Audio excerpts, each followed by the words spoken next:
और अभी आपको ये बताएं कि पाकिस्तान में रवा साल 53 लाख साइबर हमले रिपोर्ट होने का इंकशाफ हुआ है। आलमी इदारे की रिपोर्ट के मुताबिक पाकिस्तान में 27% सार्फिन मेलवेयर हमलों का शिकार हुए। 24% कॉर्पोरेट इदारों को मुतासरा डिवाइसेस से खतरात का सामना करना पड़ा। 25 लाख से ज्यादा वेब बेस्ड साइबर हमले नाकाम बनाए गए हैं।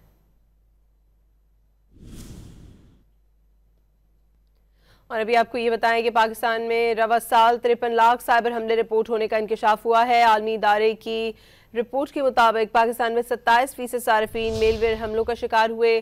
24% कॉर्पोरेट इदारों को मुतासरा डिवाइसेस से खतरात का सामना करना पड़ा। 25 लाख से ज्यादा वेब बेस्ड साइबर हमले नाकाम बनाए गए हैं।